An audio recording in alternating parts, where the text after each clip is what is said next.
Thank you for joining us, folks. We have Mr. Hubert Van Tol. He's the president of PathStone Enterprise Center. And he is going to kind of go over, really some of those major details on the PPP, for the people that actually have it, what's next. And for those that maybe are in the pipeline or looking to maybe try and get into the second round, what they should be looking for. And then we have Adam Tidrow, which is one of our business development officers in the Buffalo office. And he's going to go ahead. Yay! Yes. He just popped in the little clapping icon. Love it. So he's going to go over kind of the other part of like once you have that PPP loan, how you should use it. And, so you don't find yourself in trouble later on having to pay money back. We actually just have someone that joined us. Susan, hello, welcome. Oh, are you on mute, Susan?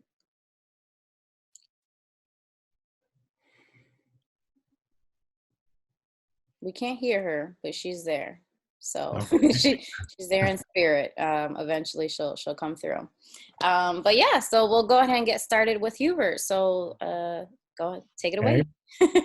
Thank you, Yahida, and thank you for joining us.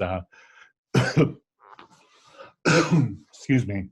We're all still getting used to this new technology, and even though it's not all that new anymore, some of us haven't been using it regularly. So the glitches will gradually we'll learn to deal with and figure out. So I hope everybody's staying healthy and safe, and everybody that you love and have acquaintances with are as well.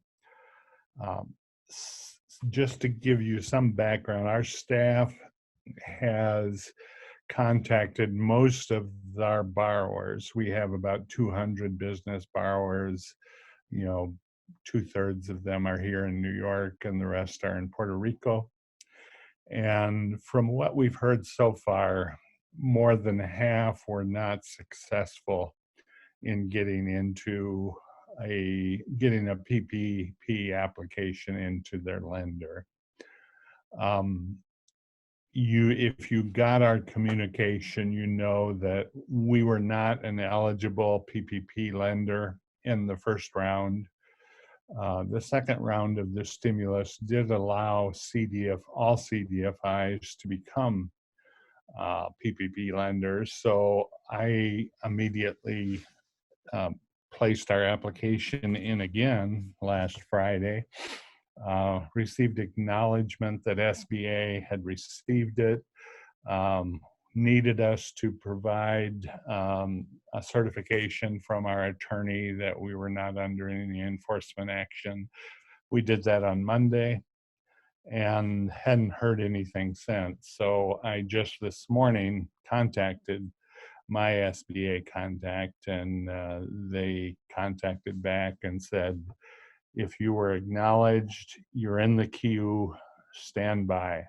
So that's the guidance we've gotten so far about becoming a PPP lender. Because we weren't a PPP lender, we recommended that our borrowers apply with the institutions, the banks or credit unions that they had business checking accounts or any kind of account with.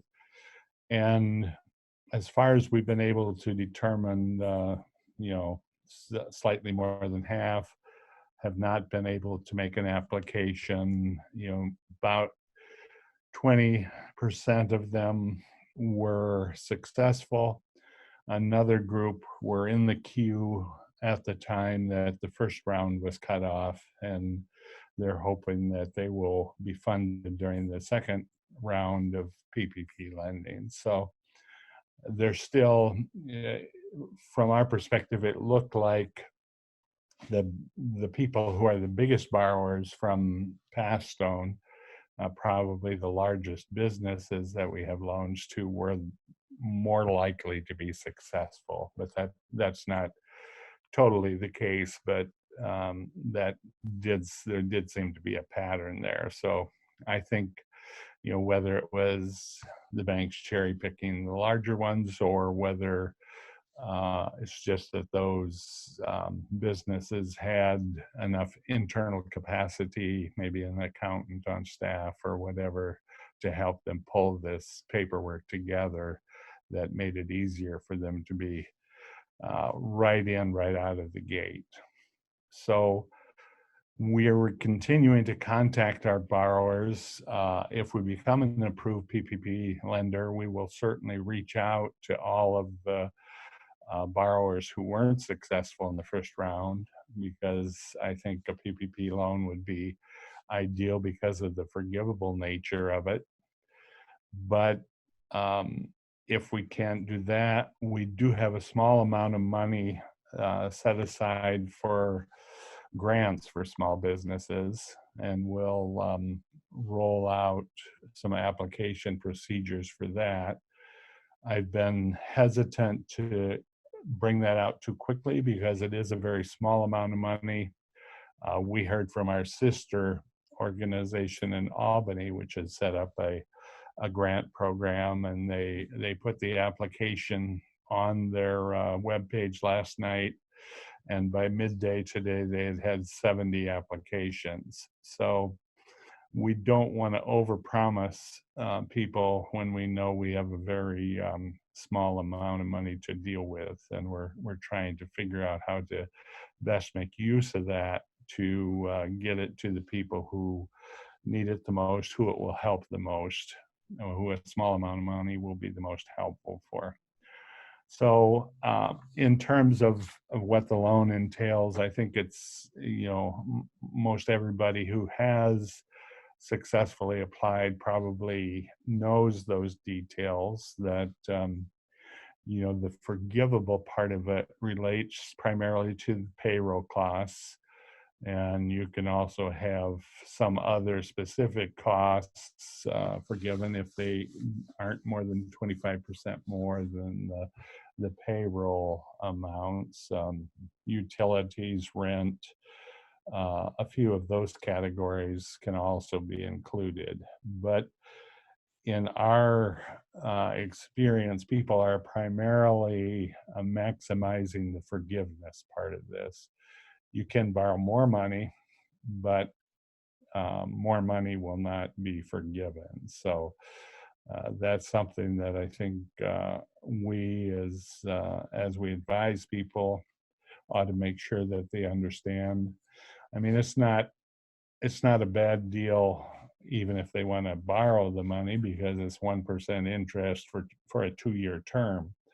So, that's better than they would be able to do anywhere else.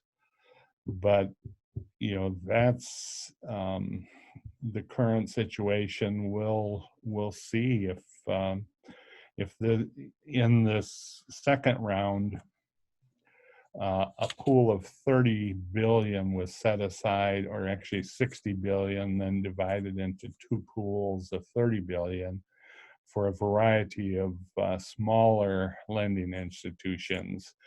One of those pools includes CDFIs, or community development financial institutions like us, like Pursuit, which also has an office in Buffalo, was an eligible lender in the first round because they were a 7A lender, so they were doing that. Weedy would be the other small CDFI in Buffalo, and I don't believe that Weedy has applied to be a PPP lender.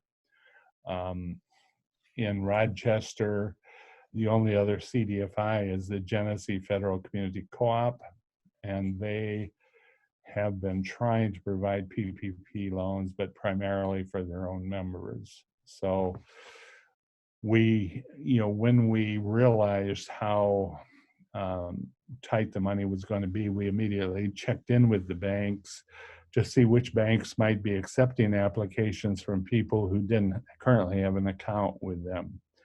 5 Star was willing to do that. I've heard that Key Bank has stopped taking applications altogether because they have enough of a backlog after the first round that they don't want to reopen the application process for the second round. So there are different ways that lenders are reacting to this money.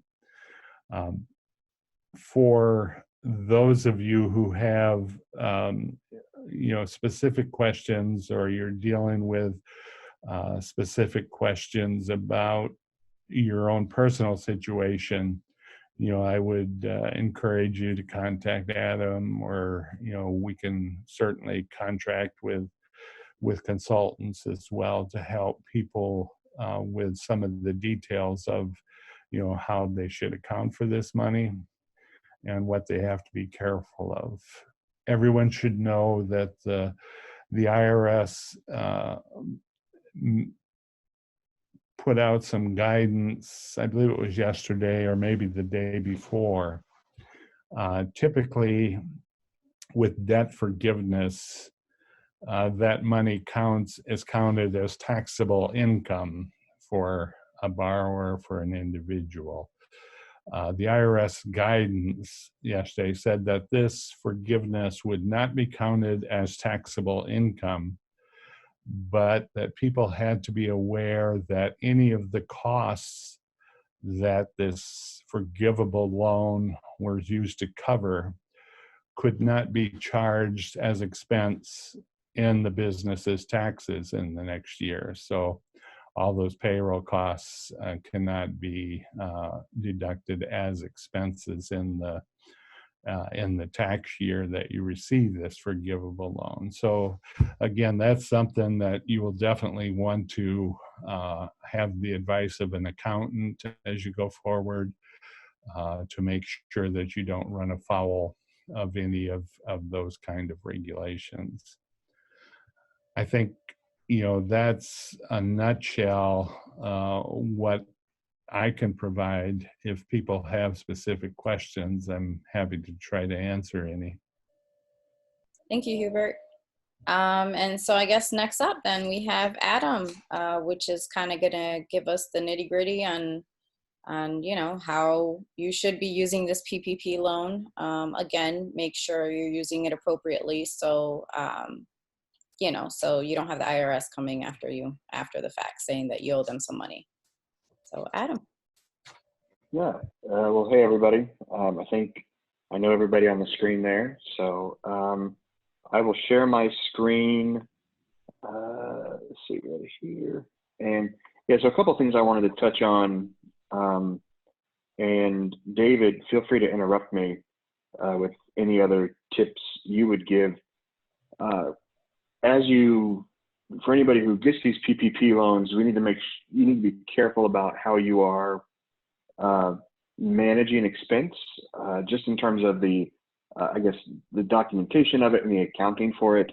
A lot of small business owners mingle personal expense and business expense, and I think it's going to be increasingly important to make sure that you're not mingling PPP loans, at least those funds, with personal funds, because if you are, and you can't properly account for where that money went or making sure that it went through the business, then you're going to run into issues with the forgivable nature of the loan.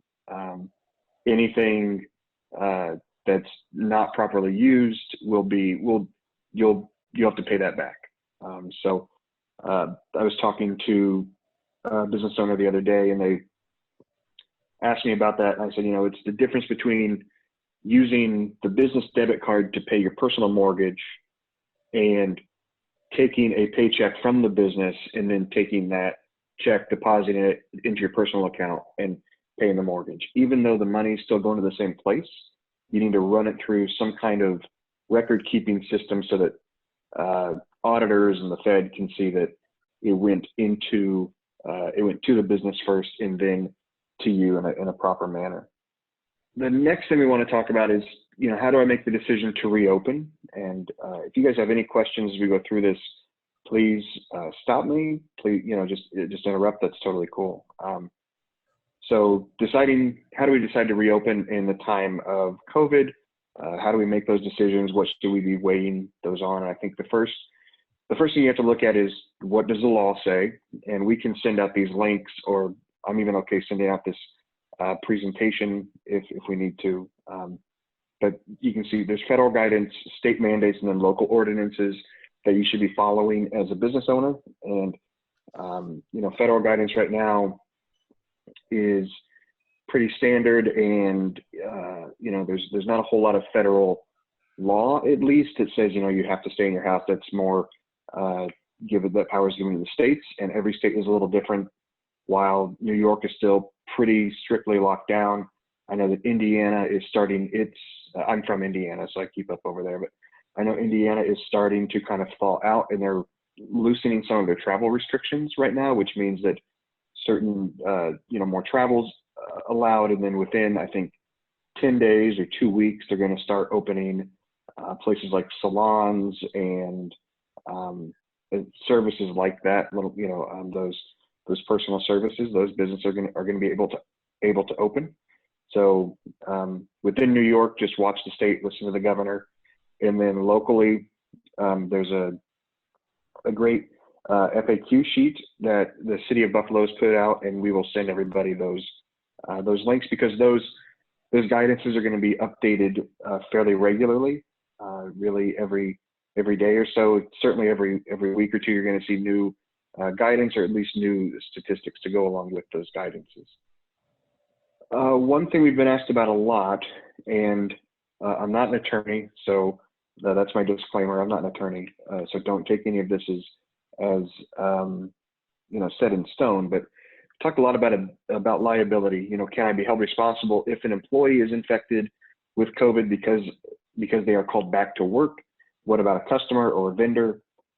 Right now, I know last week this conversation picked up a lot of steam when President Trump's economic advisor, Larry Kudlow, stated that he wants to see a lessening of liability for business owners as they open. And you know, there's opinions on this kind of back and forth, but I think what you're going to see is, you know, if we look at examples like influenza or the flu or the common cold, you're probably not going to be held liable for getting the common cold, for somebody getting a cold in your establishment. But there is a different set of liability for if an employee contracts HIV from another employee, or a customer contracts HIV from an employee, and you know, any type of bloodborne pathogen, and it's you know, there's certain regulations around all that. And now I think we're going to add in, you're going to see another tier here, somewhere in the middle of influenza and something like HIV is going to be corona, where it's, at least for a while, there's going to be a lot of legal battles about, I just heard on some radio show this morning, they're expecting to see like some huge percent of all new court cases are going to include the word coronavirus in them, or COVID-19. And so I think we're going to see some kind of, hopefully we see some kind of liability shield for businesses. But in the meantime, I think it just, as a business owner, your best step is to take precautions and err on the side of caution. And I know it's cliche, but you can never be too cautious with this kind of stuff. Make sure that sick employees are staying home. Physical distance when you can. If you don't have to open a storefront, don't open a storefront. If you can, as digital as you can be, or as, you know, as much telecommuting or teleworking as you can do that. I also have the number for the Western New York Law Center here. Jahida, I think our contact over there is John. Is that right? Yeah. Okay. Cool. So yeah, sorry. John at the Western New York. Yeah. Okay. John at the Western New York Law Center is PathStone's contact over there, and he actually does workshops for us. So if anybody's interested, we can make that connection, or you can call and say that you are calling as a client of PathStone, as a partner of PathStone, and I'm sure they'll be more than glad to help you out and help you find the answers to your questions. So in making the decision to reopen, you want to balance risk and reward ethically. and ask yourselves a few questions. Things like, what do I lose by opening? What do I put at risk by opening? What do I gain by opening? Who benefits from my opening?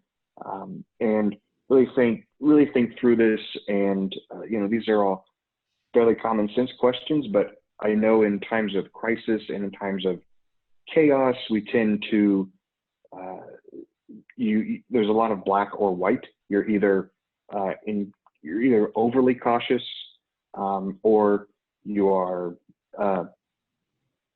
overly aggressive in terms of how you act. So there's that conservative and aggressive approach. One thing I called a few business owners that I've talked to, and I had one who said something great. She said, "You can't be you can't be sentimental about your business right now. You can't let your emotions drive your decision making, because your emotions are going to be clouded, and your emotions are going to cloud your decision making. So as kind of just raw as you can be, and as not cold, we don't want to be cold, but really just as fact-based and data-driven as you can be, and think through the scenarios that if you open right now, are you putting people at risk? Who are you putting at risk? What kind of risk are you putting them at? I mean, there's a 20% hospitalization rate for certain demographics, and within that there's a horrible, the prospect of death is anything above 0.00% is too high. So thinking about the short-term impacts and the long-term impacts, I'm getting a lot of feedback on this. I have there are some businesses who can survive short-term, but without opening, or without opening their public presence, so they can survive short-term. And actually had one person the other day, she works in the construction field. She said, if I open short-term, I'm jeopardizing the long-term success of my business, because I don't know.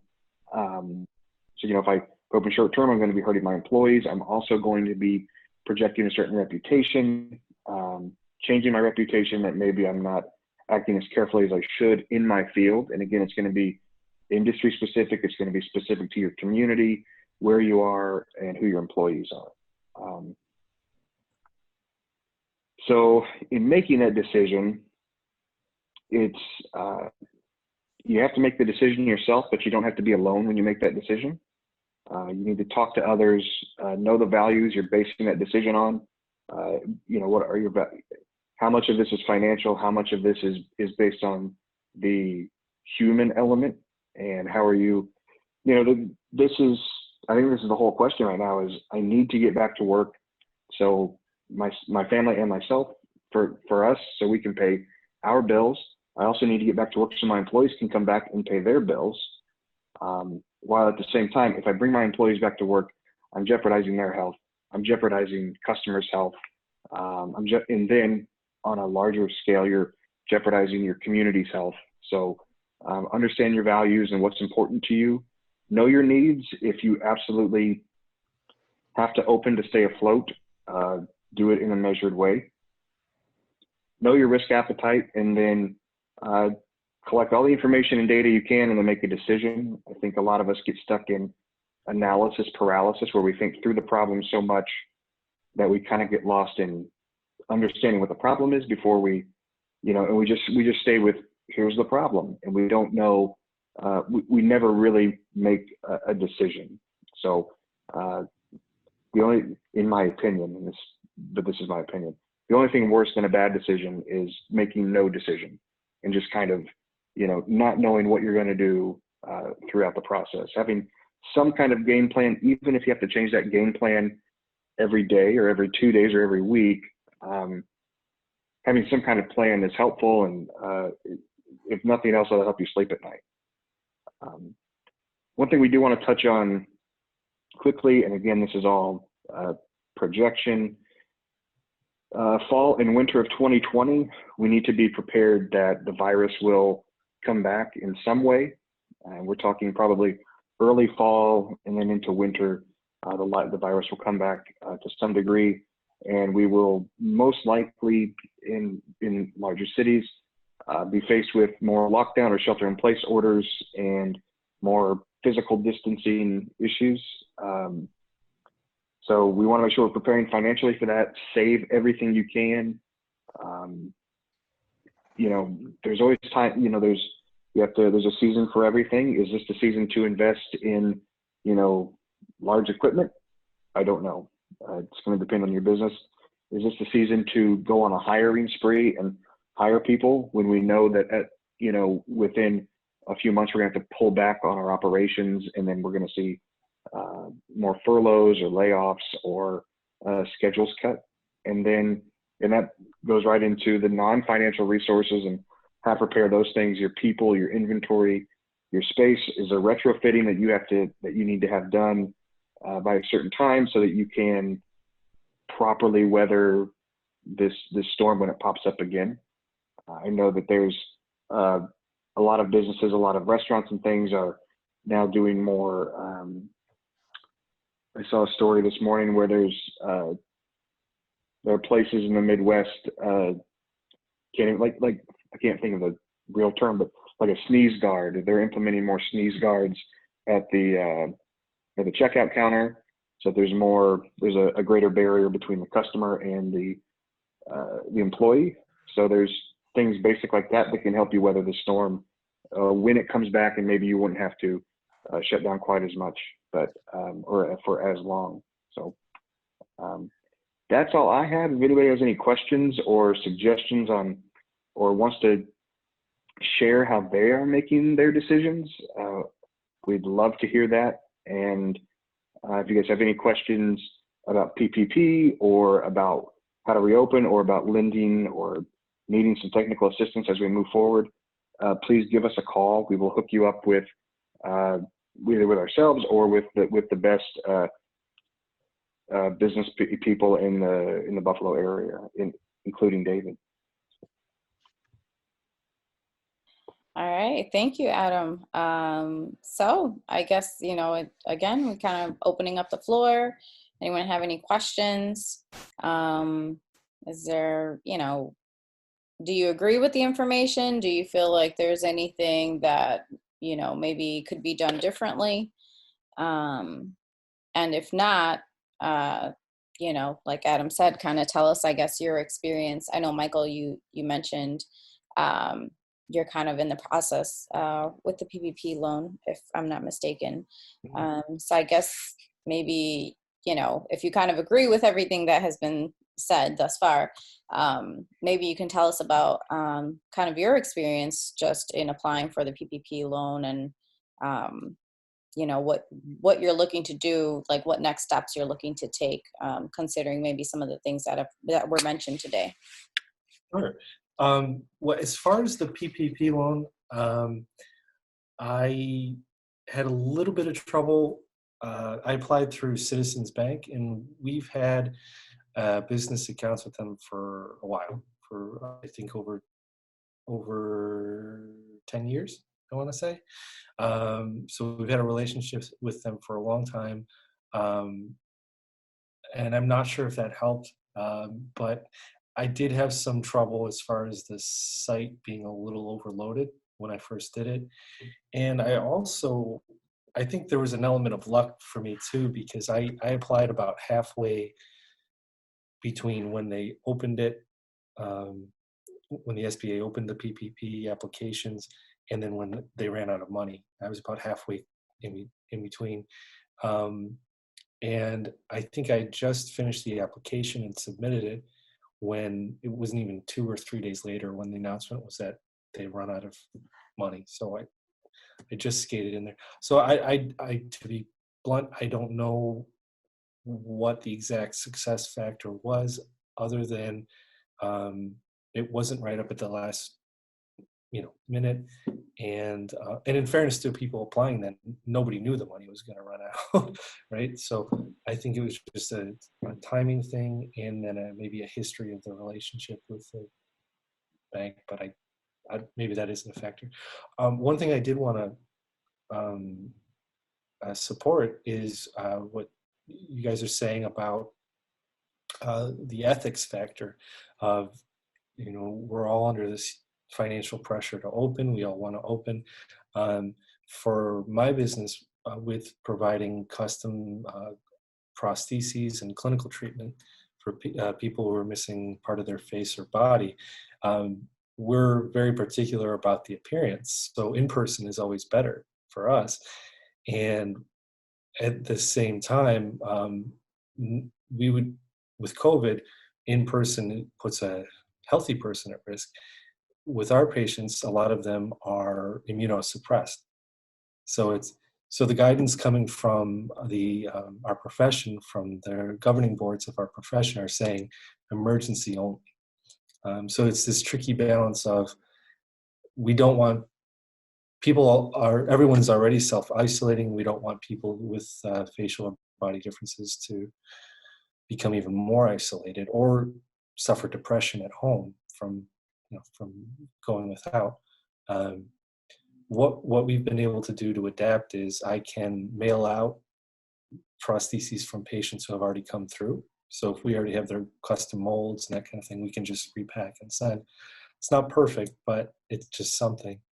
And as far as adapting to that, we are just recently are hoping to push into more surgical implants, and that's no contact. So we don't even have to touch anybody. We would basically be getting the information digitally. So with what Adam was saying about try to be as digital as possible, really we can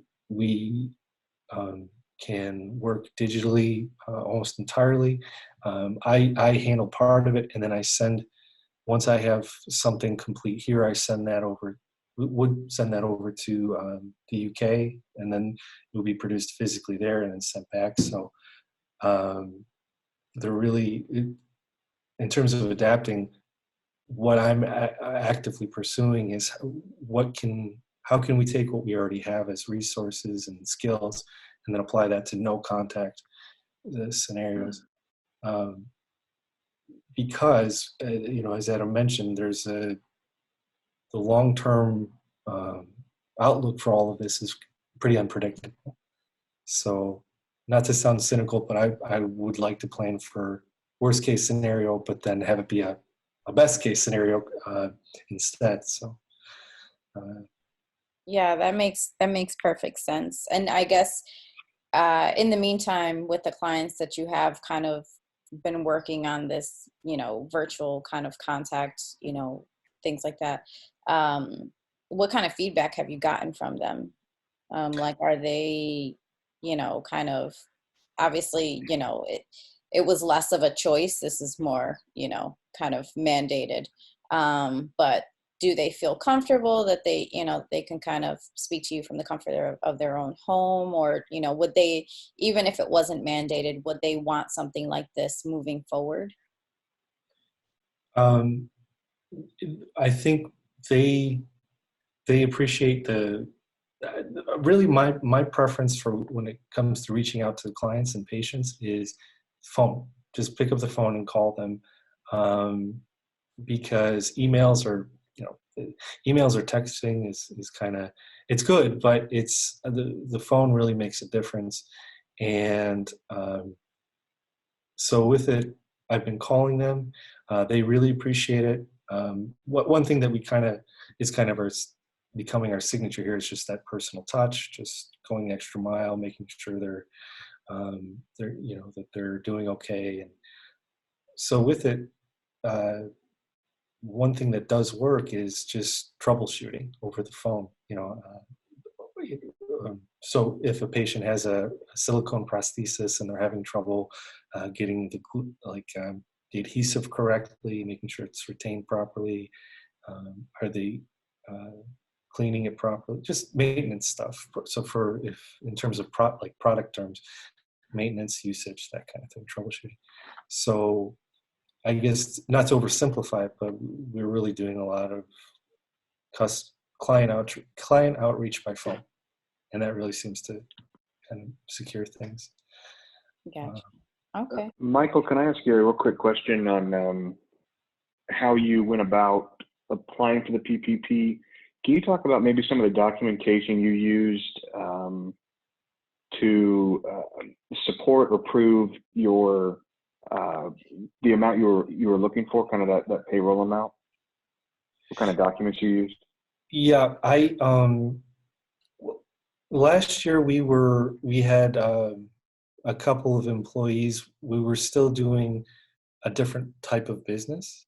So I have an LLC, and for 20 years we were in Medicaid billing. So we had a couple different employees. So I used the W-9, and so we used the W-9 from last year. So with it, it was even though they're sorry, I'm trying to say phrase it right. So we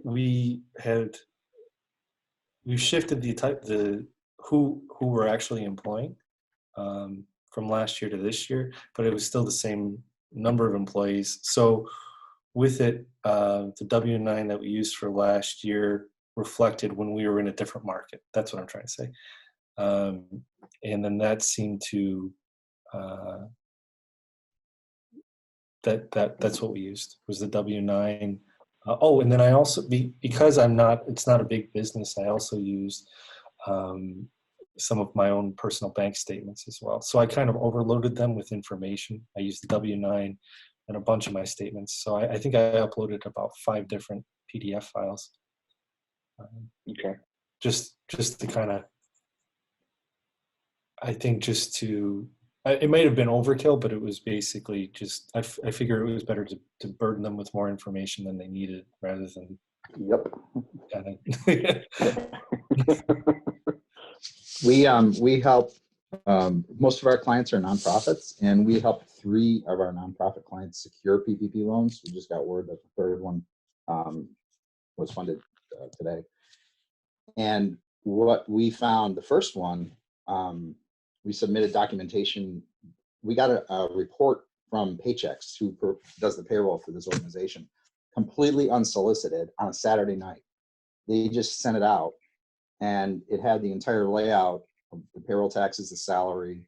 There were some fringe benefits that they handled for this organization. That was all on this report. So we kind of used that as a model, and we went to the next organization and said, who does your payroll? Call them, have them run a report for you. Which was ADP. So I'm just offering that if anybody uses either of those 2 payroll providers. They're already geared up to give you the right information quickly. So great. That's awesome. I have several friends and acquaintances who work in banking at for-profit banks, and I was talking to my friend Troy the other night, and he said he's a document processor. So his job is to do the due diligence on those loans and make sure that all the I's are dotted and T's are crossed and all that. He said that it's a large regional bank in the Midwest, and they have basically 2 shifts of people. So they have the day shift, and they have people who come in at like 7 at night and work all night and are just processing documents. And they're actually getting, regardless of if these loans get approved, processors are getting between $10 and $20 per application that they process, and get all the documentation ready for it. That's how much is going on, and they're just trying to incentivize people to just push through as many PPP applications as they can. So it's just wild out there. Hubert, did you have something to say?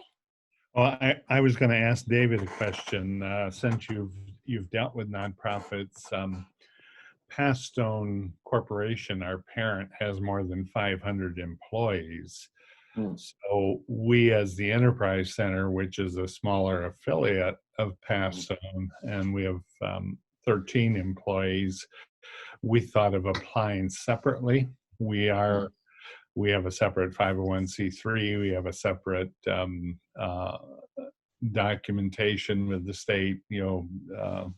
Everything has been separate board, separate audit.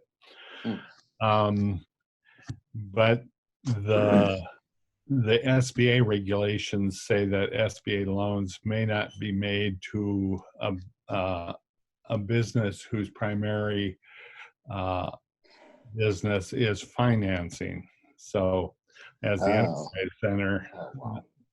that's us. So we were trying to figure out if there was a way. I know a number of CDFIs around the country have applied for PPP loans and have been successful, but whether someone will come back and bite them later, I think is an open question. I was wondering if it's come up for you at all.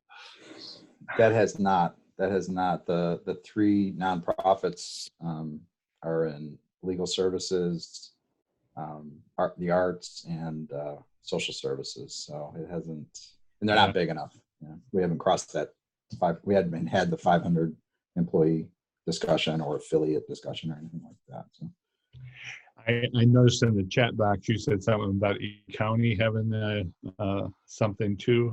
You want to expand? Yeah, I mean, I've been keeping.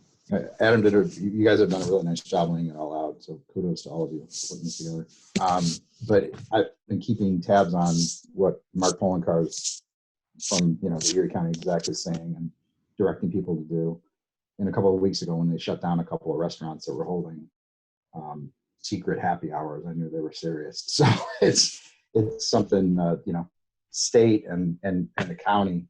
I've been paying close attention to what their recommendations are. Susan, are you still on? You're a construction business. You have probably a very different experience. I don't know if you can hear me. Can you hear me now? I can. Excellent, excellent. It's been a real walk in the park. Central Park at night, like at 12 o'clock. I have lost a few contracts, but we still have one on the table. We have let all our people go. We have a membership with Home Advisor, but we can't do any work on the inside, so we're only doing concrete sidewalks and steps. But we can't get concrete pours, so the weather is just starting to change, but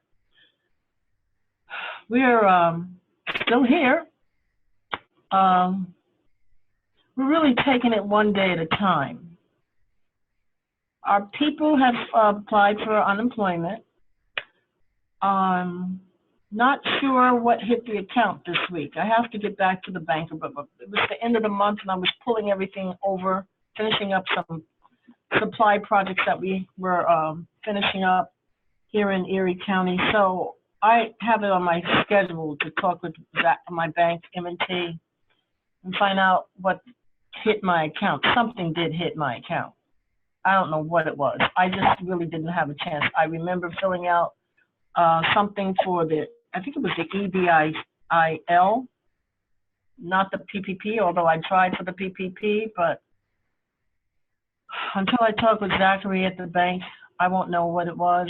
It's been so horrendous because I don't have anybody. I can't pay anybody, can't work anybody yet. So I've been the chief cook and bottle washer all over again. So it limits what you can do. It really does. Was that mystery amount $10,000? I didn't get 10,000. It wasn't 10. It was 8. And I don't know what it was for yet. Like I said, I have to get a chance to, well, my appointment is for Monday with my banker. I don't know what it was. It was there. It was there on Tuesday. This is Friday. So did you apply for PPP separately or not? Yes, I did. At least I thought I did. And I got something back, and I kept there was a number that came through. It was like an account number. So I've kept that file so that I can reference it someplace or sometime. I think it was the EIDL.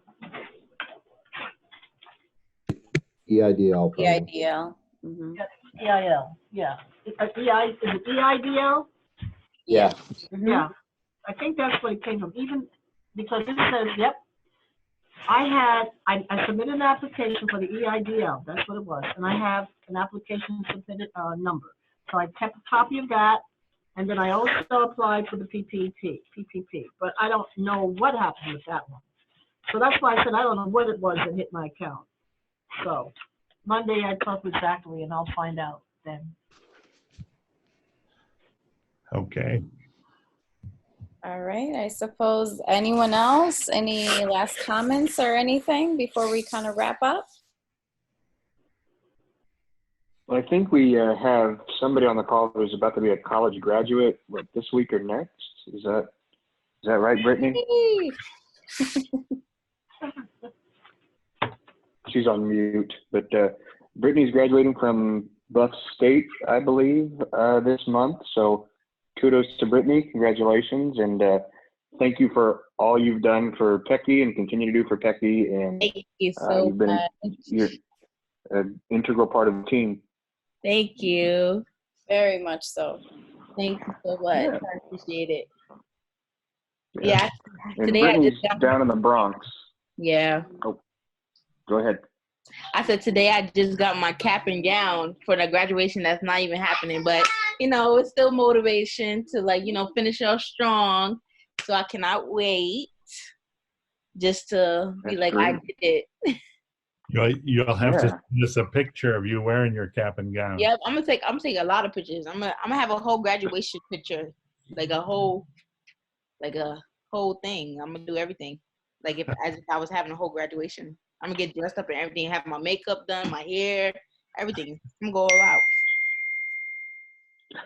Good for I you. I Hey, could not Connie. imagine it any other way. Thank you. This is the other half of New Level Strategies. Hey, Connie. Welcome. Hey, Connie. Oh, All right. So I guess with that being said, thank you again, everyone, for attending today. I hope, you were able to gather some information to kind of help you move forward with the PPP.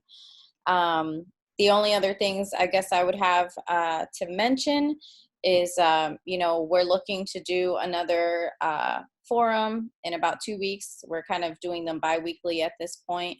And it just so happens that the first two have kind of been around, loan things. So the PPP, the EIDL loan, and kind of what's happening with that.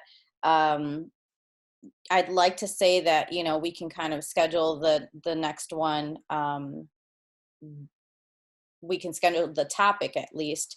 But with things changing literally every minute, it may be another, kind of forum around the PPP, or maybe some grants that are kind of coming out, any kind of loan options for businesses, or if, anyone has any suggestions on maybe, some information that you would like moving forward, then we can kind of tailor the next forum to that. We can definitely look into who the next presenter should be based on kind of, a consensus on kind of what people really need right now. So feel free to reach out to us, at any point if you have any suggestions or anything like that.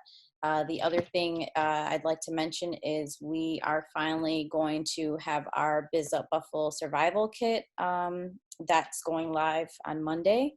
So you'll be able to go to our website, bizupbuffalo.org.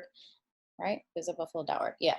And, so we'll kind of have some information up there. We'll have it out on social media as well. David is actually going to be one of our presenters on tool number 2. So regarding financial projections in a time of crisis, so some of the things that we kind of spoke about today, you'll definitely hear them again in those tools. So sign up. We have a YouTube page, so subscribe. Again, you can kind of find all this information out on our social media, our website, things like that. And yeah, let people know, definitely we're welcome to not only helping our current clients, but, other people that maybe aren't as familiar with PathStone Enterprise Center. We really are trying to kind of get together as a team so that we can come out of this stronger. So again, thank you all for your time. Hubert and Adam, thank you again for kind of spreading the knowledge, and everyone else that participated. We really appreciate your time. yeah. Hi there. Could I just mention, everybody on the call today is Buffalo, but if you have Rochester contacts, our Tech Talk series, which started in Rochester in person for 2 weeks, is going to resume digitally next week, Wednesday. Yes. So the Tech Talk program is designed primarily for Main Street businesses that want to get a little smarter about using technology, whether it's social media or knowing more about how to use their web pages, et cetera. Digital businesses.